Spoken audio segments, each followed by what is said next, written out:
How he is. Welcome to the first ever Candlelittales podcast. I'm Aaron Hegarty and I'm here with my sister. I'm Sorcha Hegarty. So we founded Candlelittales, 4 years ago now? About that, yeah. Because we both love stories. I grew up basically listening to my sister read me stories because I was very slow at reading. And we are both from Cork. I like your use of the past tense there. Very good at reading now, thank you.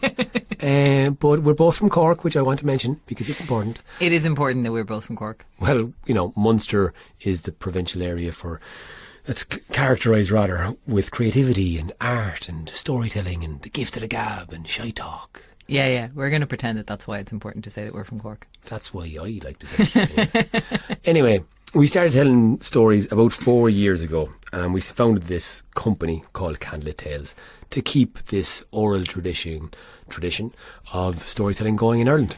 Yeah, we did. I mean, it is going in Ireland, but we decided, there are storytellers in Ireland aside from us, but we kind of brought something new to it in that Aaron invited Rua O'Shea, who's a musician, to come along and play music with us. And from there, we kind of started evolving a little bit of a different take on storytelling.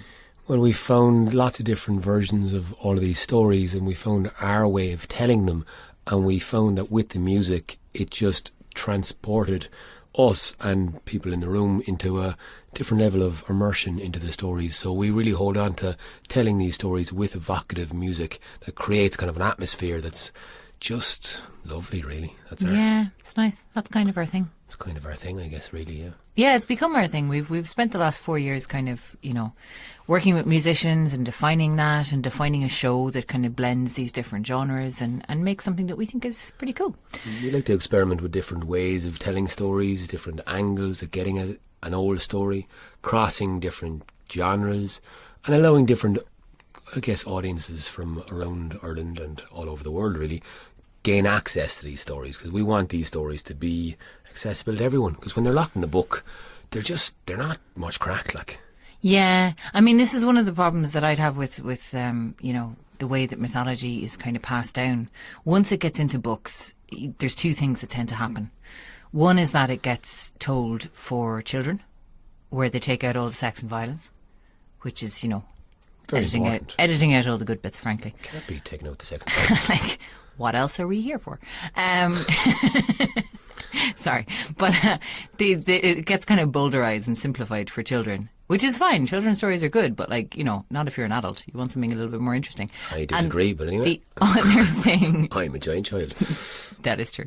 The other thing that tends to happen is that if they don't get edited and simplified for children, they just become incredibly dense and written in a kind of an archaic and stilted sounding language, because it's, certainly with the Irish stuff, it's in translation.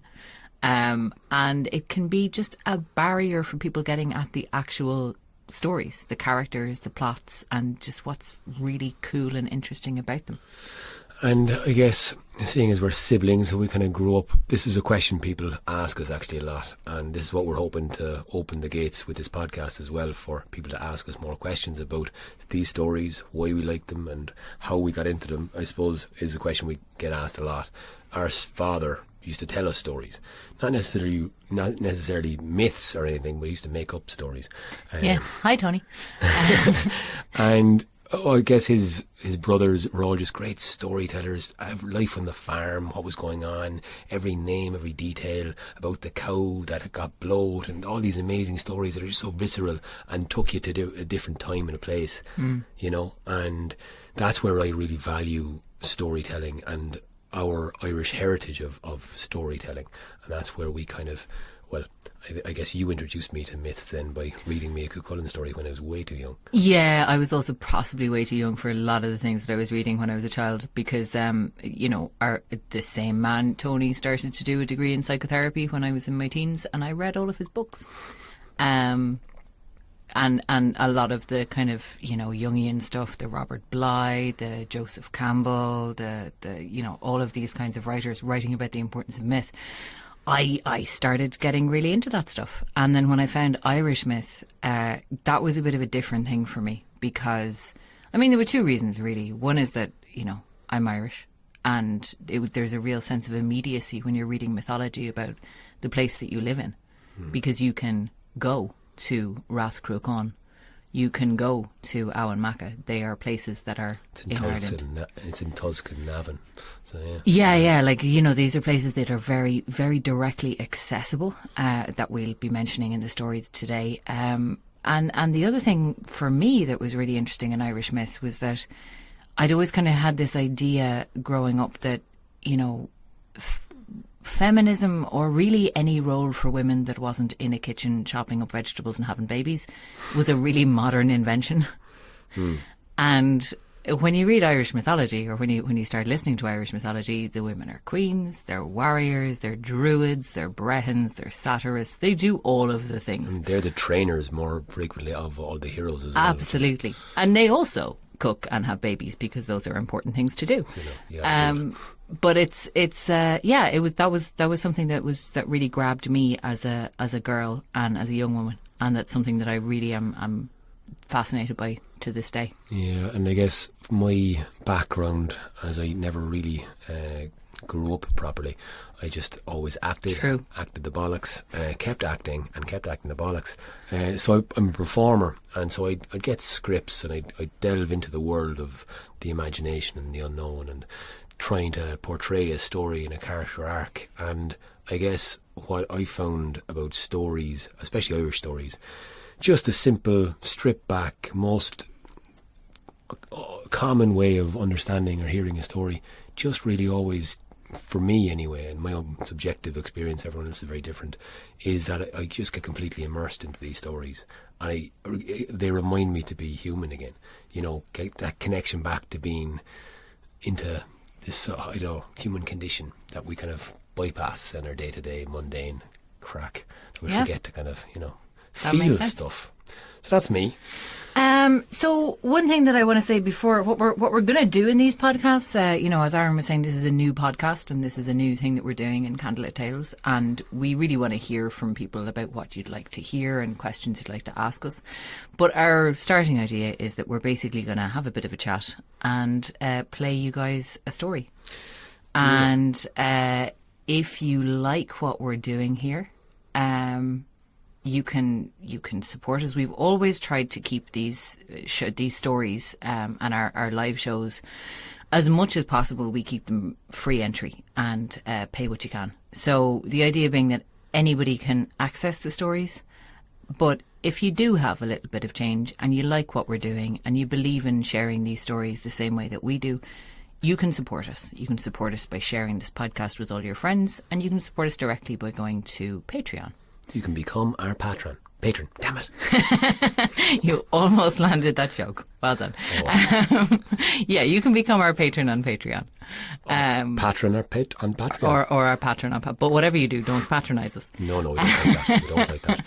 So, guys, this is, like we said a few times now, a podcast trying to get these stories out, and every time is going to be a bit different. So we're going to record some stories for you in podcast way, with music being attached to it.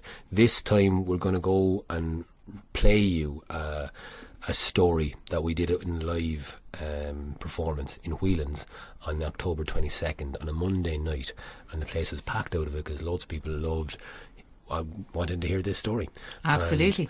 The show's called Shadows of the Táin, and it's our retelling of the Táin Bo Culaigne, the cattle raid of Cooley. So we kind of started this process 4 years ago, over 5 nights telling the Táin, because anyone who does know much about Irish mythology, and I feel I should apologise for my extremely husky voice today because I have a very bad cold.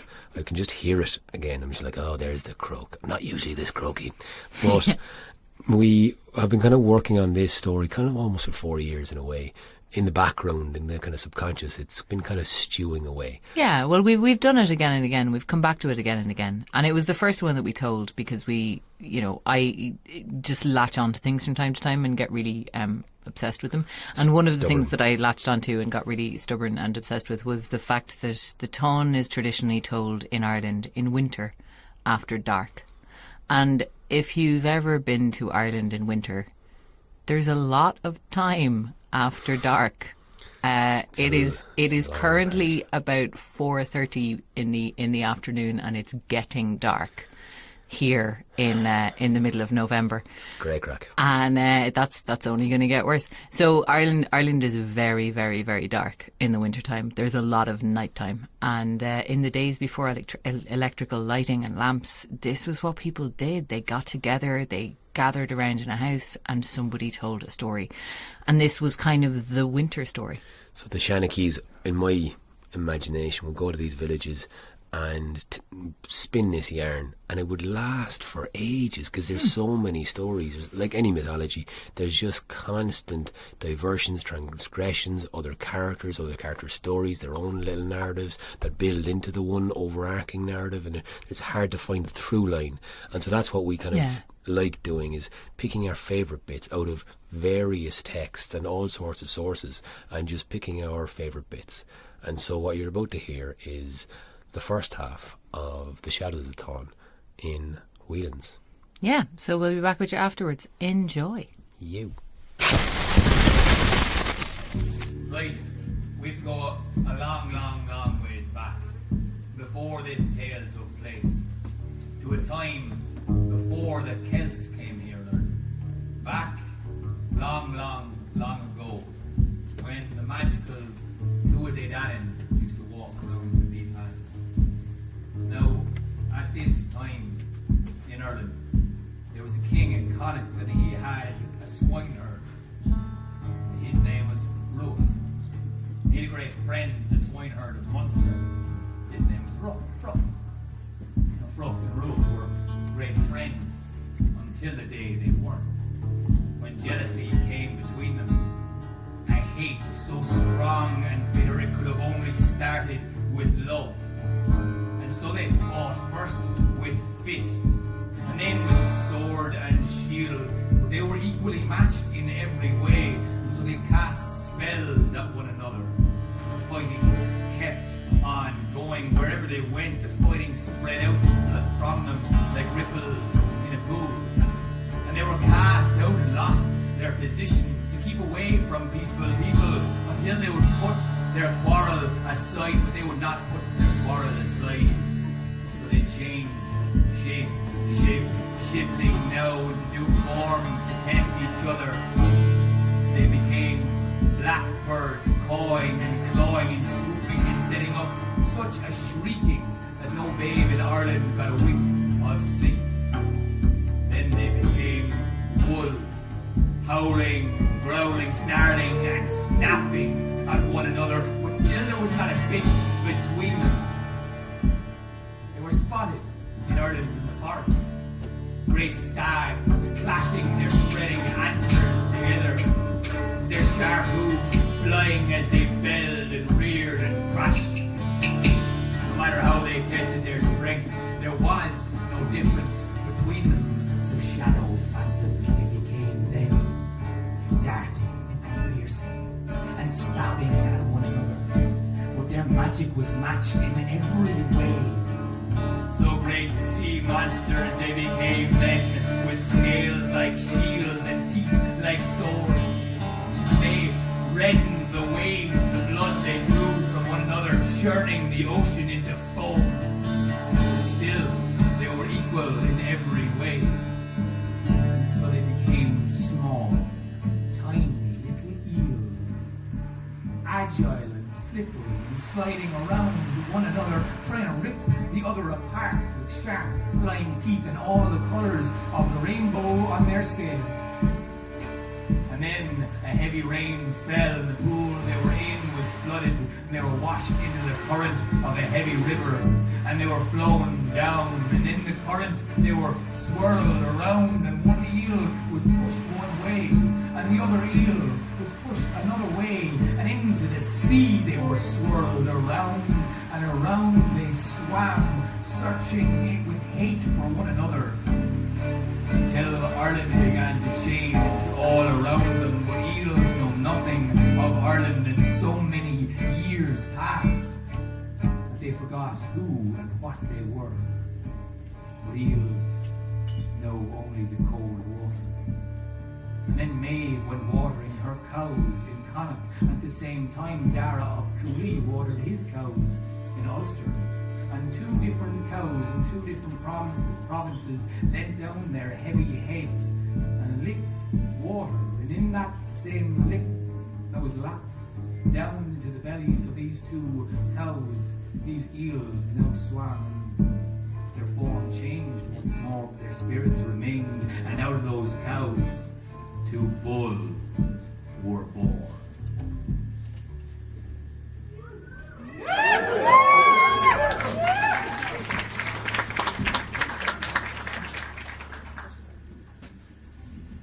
The story really begins, though, properly begins, in Cruachan, which was the stronghold of Queen Maeve of Connacht.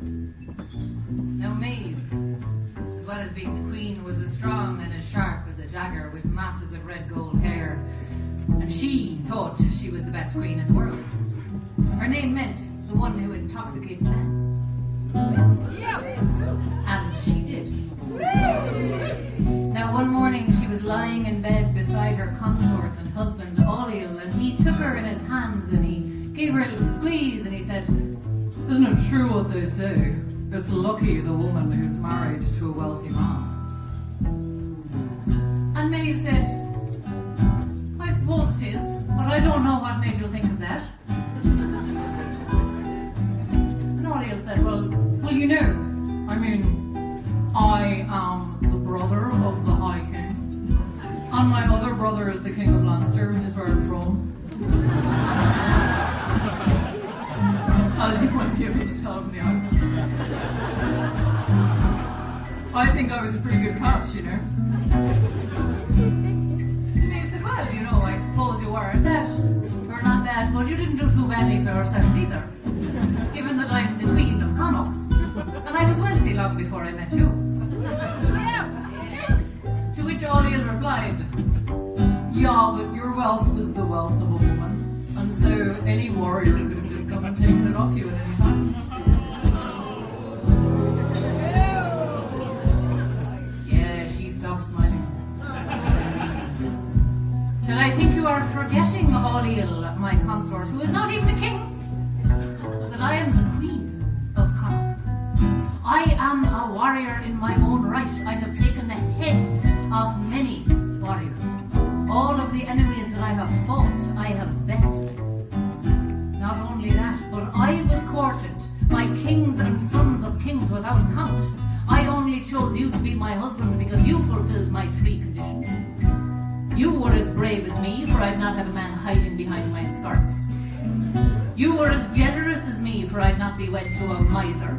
And you were without jealousy, for Queen Maeve never had a man without another man waiting outside.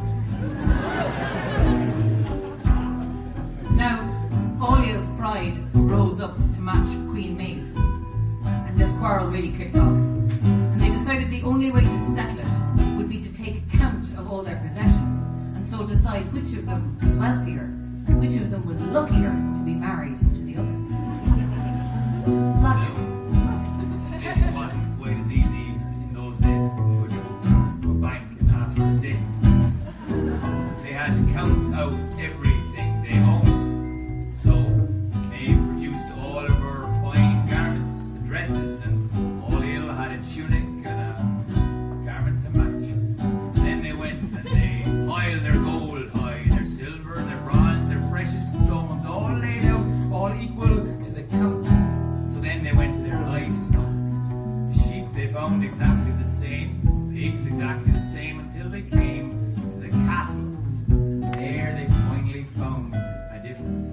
Because in all Eil's herds, they found a great bull named Fionn-Bunnock, the white-horned bull of Cruachan. He was so immense that 10 men could play hurling across his back if they were brave enough to climb up on the red-eyed brute. So Oileal, realizing now that Maeve was not going to let this fucking thing go, he definitely regretted everything he'd done and said at that point. And he said, okay, I'll tell you what, boys, your bull technically, like, it was born into your herd, so could we maybe, like, leave sleeping dogs lie and, like, you know, get on with the thing? You win though, totally, you win. Boys? Oh no, Culaigne. You see, everyone in Connacht had noticed this quarrel between their queen and her consort, and they were all taking sides themselves. There was confusion and discord spreading all the way through the land. So, Maeve said, you know as well as I do that that bull might have been born in my herd, but like many a foolish male, he didn't like being led by a woman, and so he ran into your fields. And because I am generous, I gave him to you as a gift. She sent out messengers all around Ireland, searching high and low for a bull that was the equal of Fionn, the white-horned bull of Culaigne. And those messengers ranged high and low all over Ireland, searching for a match of this great bull. And the only place they could find a match of the white-horned bull of Culaigne was in Ulster. No, dangerous fucking place to go. Mad people up there, You see, Queen Maeve of Connacht and King Crohor MacNassa of Ulster had a bitter rivalry spanning decades. They really didn't like each other. Crohor actually tried to marry Maeve and others like, but it was a long story. They were exes essentially. They didn't get on with each other. They'd also killed each other's sons in a battle gone by, so they really didn't like each other. But when Maeve heard there was a match for the white-horned bull, she did not hesitate.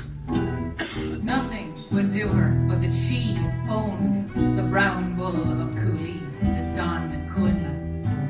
So she sent up a cohort of messengers up to Darragh of Cooley.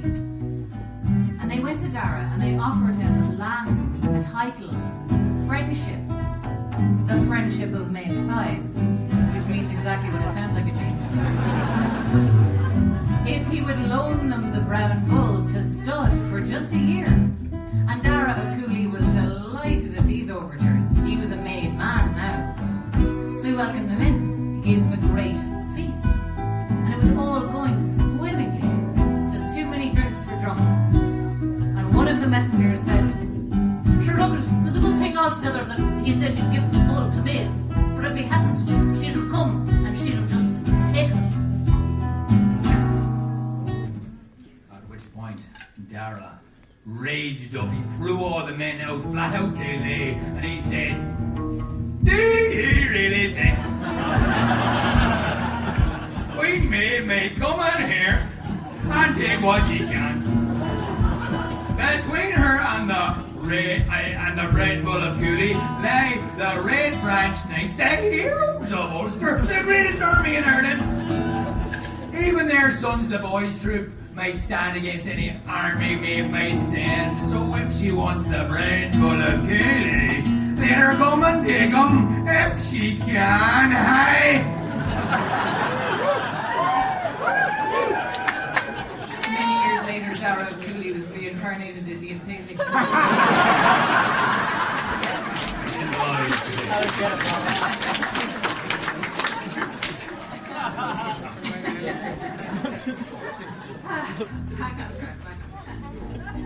So when Maeve heard that her messengers had been unsuccessful, particularly that they'd been unsuccessful because of such a stupid thing, she was not delighted. But she had to concede that, annoyingly, Darragh had a point. The Red Branch were the greatest warriors in Ireland. There was no other army like them. There was nothing she could do.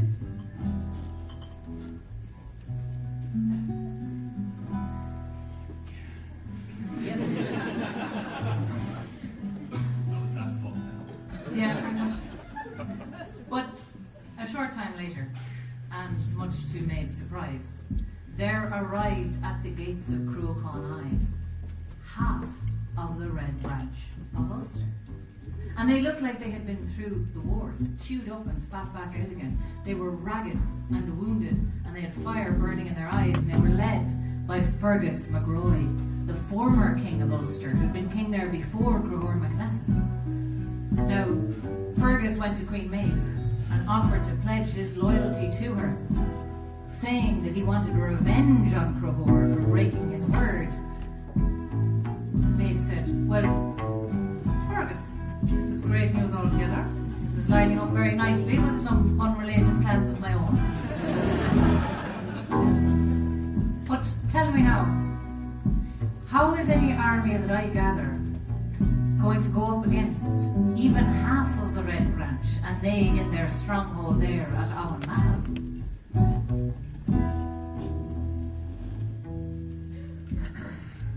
Well, Queen Maeve, I will tell you Ulster's greatest kept secret. You see, I, said Fergus, was once the King of Ulster, but the kingship of Ulster was stolen away from me by Cruhor MacNassa and the trickery and cunning of his mother. Now, I didn't begrudge him that, but in his early days he made one terrible mistake. You see, he offended a goddess named Maca. He forced her to race against his prize horses while she was heavily pregnant, just to prove a stubborn point. She still won the race, mind you, but she lost the twins she had inside her. Stillborn they were. And she was so angry at the men of Ulster for allowing this to happen that she put a curse on them. She cursed the warriors, saying that when they needed their strength the most, all of the fighting men of Ulster will be struck down by the pains of childbirth for 9 days and 9 nights, and lie sleeping for 9 days after that. And the curse would take effect as soon as they were old enough to grow a beard in their chin, and last for 9 generations.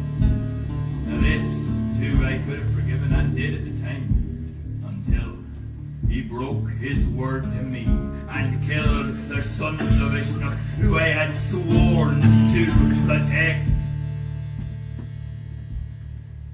Now, when Maeve heard that any army she gathered would march against Ulster, who were struck down by the pains of a woman in childbirth, she thought that was just delicious. So Maeve sent out messengers again all around Ireland, this time to her allies. And Maeve had been many years building alliances in Ireland. She had 6 sons. She named them all Nyan, because who has the time? And she fostered them with different families in Ireland, powerful families, hand-picked for their wealth and prosperity and the strength of their armies. And it was on these allies she now called, and every last one of them answered. Her message saying that their payment would be to march through an Ulster that was completely undefended, taking and pillaging whatever they wanted. They all came, because when Queen Maeve whistles, you drop what you are doing and you go. There a great army gathered together on the plains of Cruachanai, with their different coloured banners snapping in the wind. Every one of the provinces came forth with an army, and Maeve was so good at this. She gathered all these men together with age-old rivalries that she managed to keep them all at peace and bay. Even the men from Kerry weren't getting angry at the men from Cork. Even though Why you pick that one? totally justified men of Cork to kill the men from Kerry. But anyway, it's a different story. And Maeve decided to make Fergus the general of this great army to lead them on against the Red Branch Knights. Now, for the first time in his life, Aoife felt the pangs of jealousy, because she had now added salt to his wound. Not only was she sleeping with him, but letting him be the general of the army too. So he sent a servant to steal away Fergus's great and magic sword, Leopold, from his scabbard while he lay sleeping. And when Fergus woke up to see the scabbard empty, he could not admit to his army that his sword had been stolen. And so he carved the shape of it out from an oak tree and kept it hidden in his scabbard, so that he could pretend that he still had the great sword, Leopold. Now, Maeve went out in her chariot, riding around the plains of Cruachanai, surveying this great army that was laid out below her. And as she was driving along, a mist and a shimmer came up in between the 2 horses pulling her chariot. And there, sitting suddenly, was a little fairy woman with golden hair.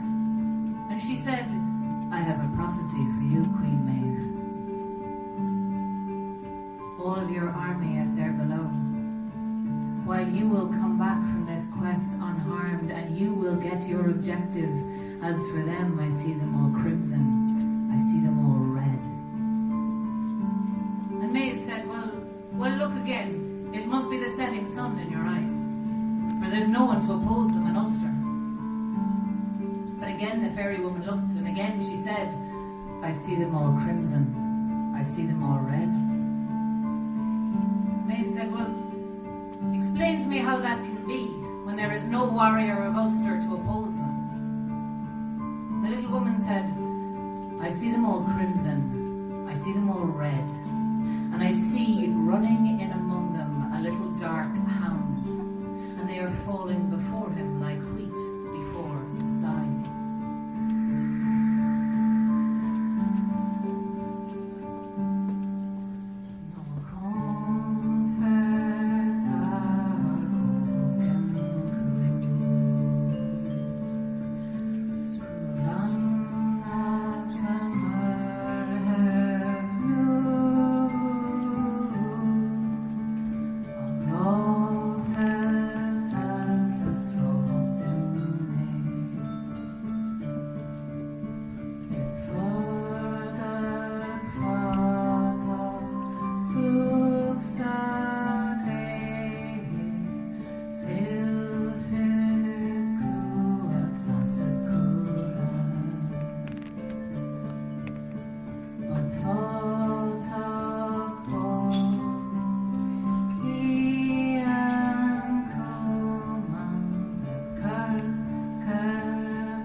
She vanished.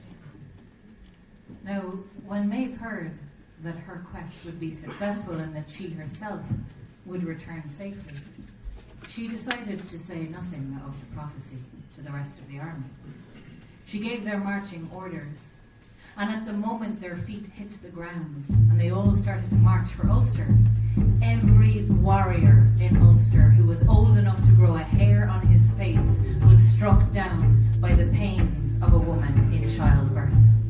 And when they came to the border of Ulster, they saw a very strange sight.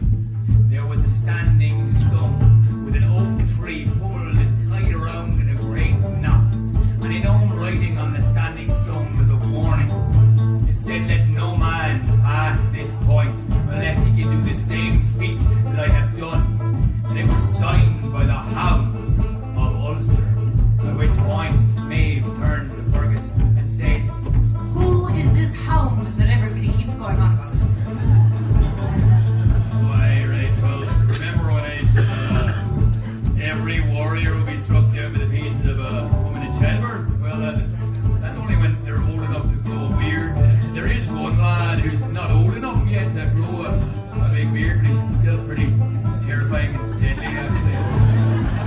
I'll tell you a wee bit about it. Most people tell you to start with him, but anyway, I'll tell you a wee bit. Pay attention, alright, you ready? Okay, so Debra is his mother, the sister to the king, Browne McNasa. She spent a year and a day in the other world, and when she came back with a boy bundled in her arms, it was rumoured that his father must be Lulaw Fada, one of the two a day Dannon, the shining one of them, the great king. And so he was called Satanta, and he was a child prodigy. He was brilliant at everything. He grew up clever and keen and overcame every challenge with ease.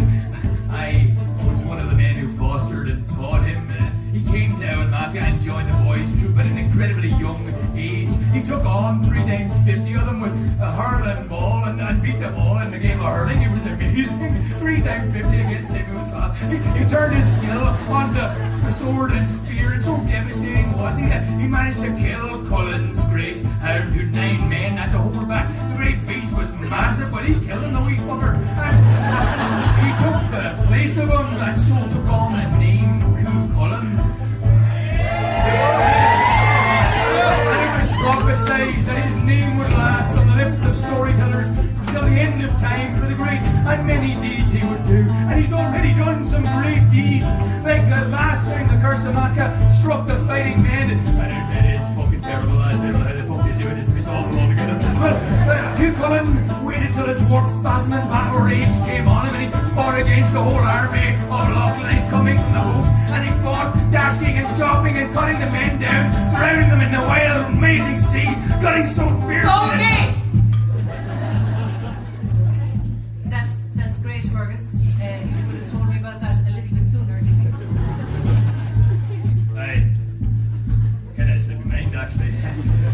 We were going over there in training with Scott, the shadowy one, the greatest warrior training in the world. Most men die even get to our island, but Kilcullen was our best mate. He was amazing. All right. Mind not scaring the shite out of the army of these Thank you.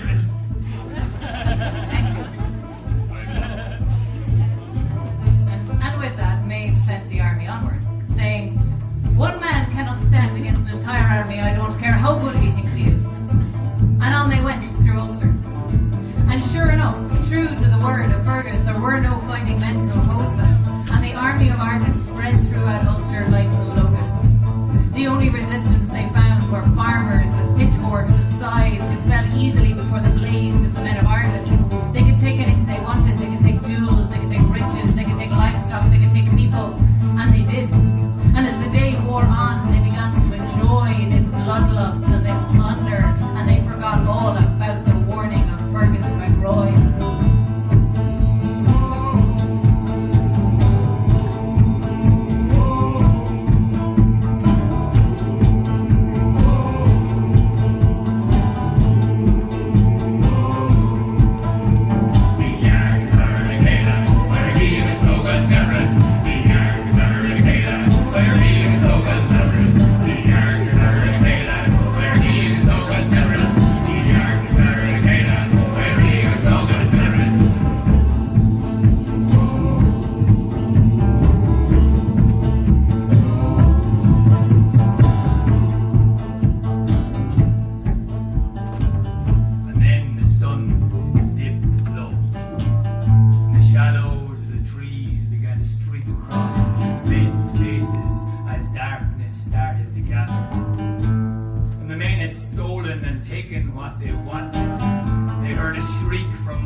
Together, they began to bump into one another. No man slept that previous night for this fear of this hound that harried them, and they heard his running feet going around them, getting them closer and closer in. They began to imagine this creature in the darkness, this howling hound that harried them, this monster from the dark shadows.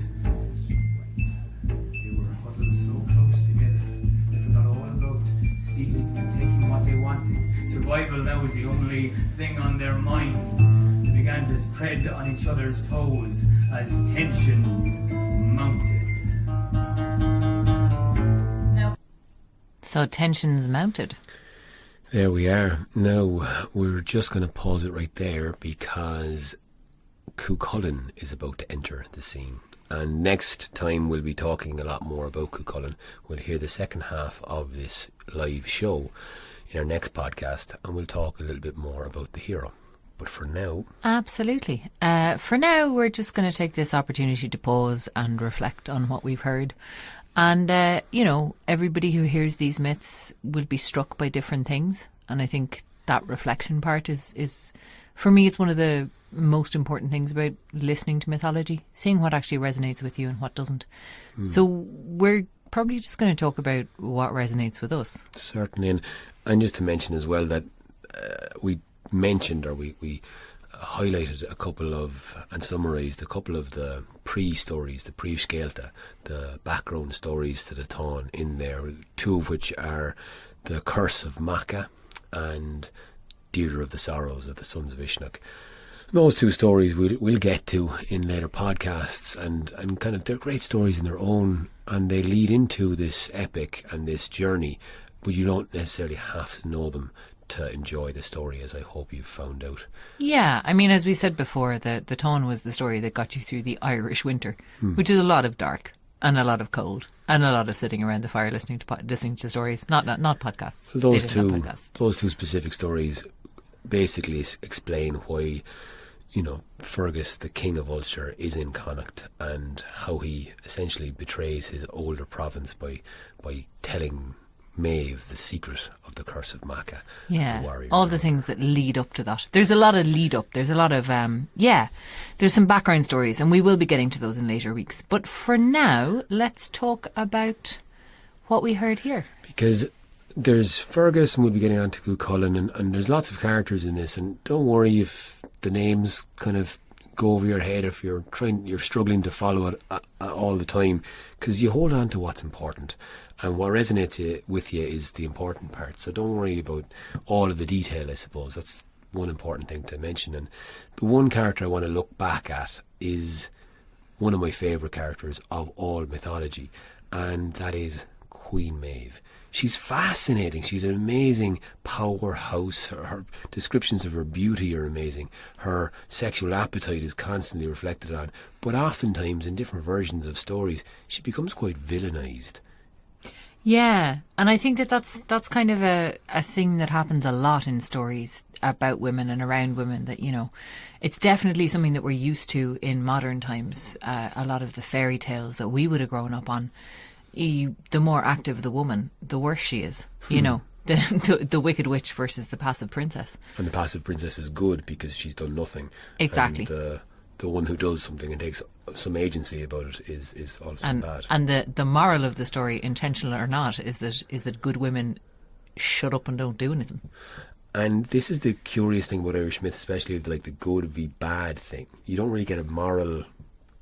No, you don't. And I think we'll maybe talk about that a little bit more next time as well, when we're talking about Cuchulainn, because for all that he is a great warrior that we're about to meet in this story, he's not exactly a paragon of, restraint and virtue himself.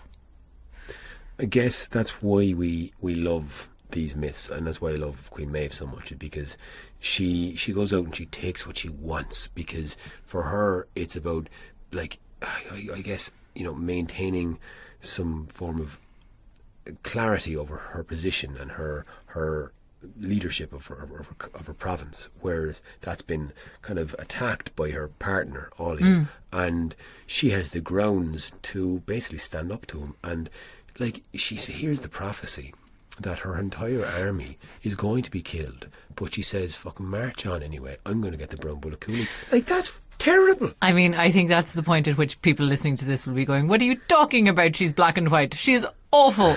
I mean, they'd have a point. It's so easy to villainise her, and that's why I think we want to talk about her so much, because it's too easy almost. You've got to look at the other side of her. What's the flip coin of it? Why is she also kind of a powerhouse? Why is she kind of an archetype and a role model in some ways for women? Or I mean, this is the interesting thing. I think the thing that you got to keep in mind is that in the culture that these stories came out of, these stories come out of a very hierarchical culture. Now, Ireland is kind of famous for not being particularly hierarchical these days. In fact, we very much don't like it when people act like they're better than the rest of us. Notions. Your man has notions. Exactly. So that was not the case in kind of medieval Ireland and in the Ireland, as I said, from which these stories came. This was a much, much more hierarchical culture. You had, in fact, very intricate kinds of hierarchies. Everything was clan-based, and your status was both your status in the clan and the clan status in relation to all the other clans. You had 7 degrees of king and 7 degrees of bard and 7 degrees of lord, and some of the lower lords were on the same status level as, or a higher status level than some of the higher lords. I got myself confused. Whoa. Some of the higher lords would like outrank some kings. Even explaining that, I always get tangled up. That's so fair. this was the thing about ancient Ireland, is that it was all of these complicated, interlocking, interrelated hierarchies, and everybody knew their position, and it was important for everybody to know your position. And this comes up over and over again in these myths, particularly in the Ulster cycle, this whole idea of who gives their name first as being like a status indicator, because the person who gives their name last is the highest ranking. And that becomes a really important plot point in a couple of the stories. But it's just kind of, I think it's worth mentioning that like this is a culture in which it's not a whimsical decision of hers to reassert her status. It's actually kind of crucial that she reassert her status, because her status reflects the status of all of the people that she's ruling. And it reflects on her family, it reflects on her clan, there's all these relationships going on here where it's very important for people to know that Queen Maeve is the one who's in charge and Queen Maeve is the queen. And you also get that funny little thing, like I mentioned, we talk sometimes about the law in Ireland and the Brehon law in Ireland being quite progressive. Oh yeah, and this romantic notion that people always have about men were totally equal with women and women had the same rights as men and all that kind of crack, but it wasn't that brilliant, was it? Like, it wasn't entirely egalitarian. What's usually said about the Brehon law in medieval Ireland is that compared to other legal systems at that time, there's a little bit of a creaking going on because I'm wearing a boot and it's creaking outside of my chair and I'm trying very hard to stop. So I apologise for that. What's said about the Brehon law is that compared to other legal systems in Europe at the time, the Irish legal system was way more egalitarian. So women were explicitly not equal to men. In that this was a system that was very much based on paying of fines, and the amount of your fine was correlated with the status of the person that you had wronged, or your status as the person who had wronged somebody else. And women's fines were lower than the fine for men. So it was very definitely not egalitarian, but it was definitely also much more progressive than most of Europe at the time. So in most of Europe, like, women couldn't own property. They were basically chattel. Not to be confused with the word cattle now. No, Aaron, not to be confused with the word cattle. Because women definitely don't like it when you call them cattle. I've made that mistake before. You've made that mistake many times before. Now, I've definitely read that a woman could divorce a man if she wasn't getting satisfied. Yeah, that was true, and I think that goes to this kind of idea of Queen Maeve's sexuality. Some scholars will say that this was sort of a way of discrediting a powerful woman, but I think if you look at some of those things, like there are in the Brehon law about like it's okay for a woman to divorce her husband if he becomes impotent and isn't able to keep her satisfied, they had a very different way of looking at female sexuality. Isn't that, like, that's one of the reasons I love this story. I love seeing women light up when you talk about Maeve's sexual appetite and how she had to have 7 men to please her in a day. Or Fergus McRoy, who was, had a very big sword, as you love mentioning.